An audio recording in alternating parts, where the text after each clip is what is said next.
Hello माय viewers, मी तुमची blogger DK. गालांड. तुमचं स्वागत आहे माझ्या चॅनलवर. सो गाईज, मी तुम्हाला कालच्या व्हिडिओमध्ये सांगितलं होतं की माझा पार्ट 2 उद्याचा पहा. तर मी जात आहे, ते तुम्ही पुढे बघा. Hi guys, I am coming from Isha Eyes Hospital.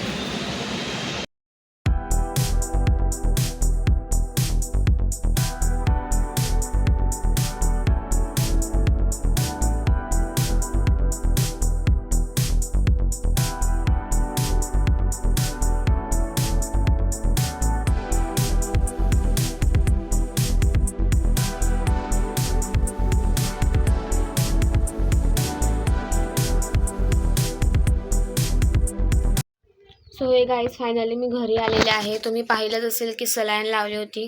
So saline लावलेली होती. मला अशक्तपणा वगैरे आला, त्यामुळे याची गरज लागली आहे. तर आता तुम्ही स्टार्टिंगला बघितलं असेल की मी चष्मा घातला होता. सो गाईज, चष्म्याचा नंबर माझा कमी झाला आहे आणि तो मी आता बनवायला दिला आहे. तो उद्या मिळणार आहे. तर बघू, चष्म्याचा आता नंबर कमी झालेला आहे. आता कंटिन्युअसली लावायला पाहिजे, म्हणजे पूर्णच कमी होऊन जाईल. बाकी आपला व्लॉग इथपर्यंतच होता. भेटूया उद्याच्या व्लॉगमध्ये. सो गाईज, माझ्या चॅनलला सबस्क्राईब करा, व्हिडिओला लाईक करा आणि कमेंट्स करा. बाय.